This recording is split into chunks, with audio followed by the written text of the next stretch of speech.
राम राम राम। सज्जनों, आज का प्रश्न है, हमारा बुरा क्यों होता है? हम भला करते हैं तब भी हमारा बुरा क्यों होता है?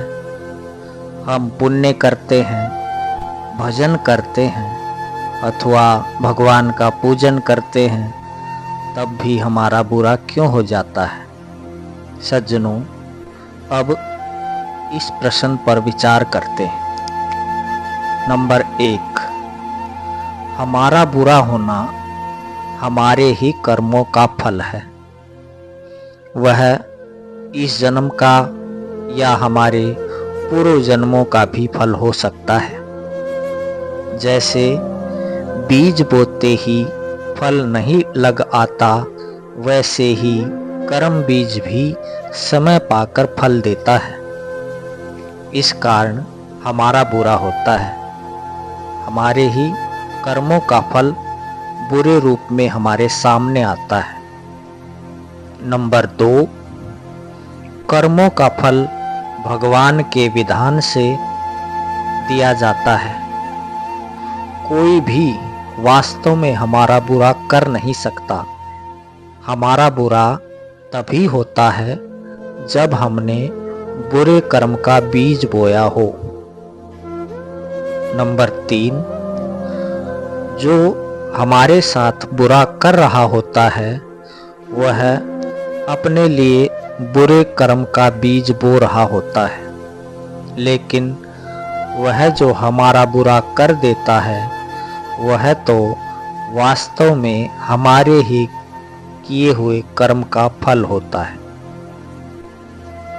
नंबर 4, अविवेक अथवा लापरवाही के कारण भी हमारा बुरा हो सकता है। नंबर 5, हमारे किसी तात्कालिक कर्म का फल तात्कालिक रूप से बुरे फल के रूप में भी हो सकता है। अर्थात हमने तत्कालिक या उसी समय कोई कर्म किया हो और उसी समय कोई फल भी हमें बुरे रूप में मिल सकता है। नंबर 6, संसार में कुछ उदाहरण ऐसे भी आपके देखने में आएंगे कि कोई व्यक्ति निर्दोष था और वह फंस गया, जबकि उसने वह बुरा कर्म किया ही नहीं। तो सज्जनों, इस पर आपको बड़ी महत्वपूर्ण बात बताई जाती है कि समस्त संसार का सर्वोच्च न्यायाधीश भगवान है। भगवान के अधीन आज तक किसी के साथ अन्याय नहीं हुआ है और हमें अपनी अल्प बुद्धि के कारण अन्याय दिख सकता है। हमें लग सकता है कि उसका बुरा हो गया, उसने ऐसा नहीं किया था, उसने ऐसा किया था, लेकिन सबके साथ सदा ही न्याय होता है, क्योंकि भगवान ही सर्वोच्च न्यायाधीश हैं। उनसे हमारे किसी भी जन्म के कर्म नहीं छिपे हुए। वह हमारे सभी कर्मों को जानता है। इसलिए आज हम युद्धों में, रूस यूक्रेन का युद्ध हुआ, गाजा इजराइल युद्ध हुआ, या पहले भी जितने युद्ध हुए हैं राजा महाराजाओं के, मुगलों के शासनकाल के, उन सभी युद्धों में भी हमें निर्दोषों को मरते हुए देखते हैं। लेकिन यह सब भगवान का ही न्याय होता है, क्योंकि भगवान की दृष्टि में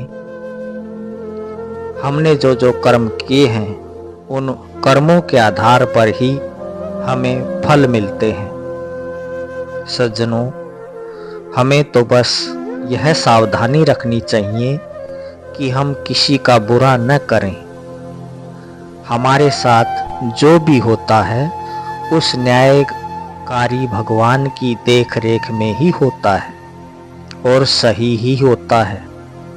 उस भगवान का मंगलकारी विधान ही होता है। हमारा बुरा होने पर भी हमें भगवान का स्मरण करना चाहिए और बुरे समय में भगवान से सहन शक्ति मांगनी चाहिए कि हे भगवान, हम अपने ही कर्मों का फल बुराई और दुख रूप में भोग रहे हैं।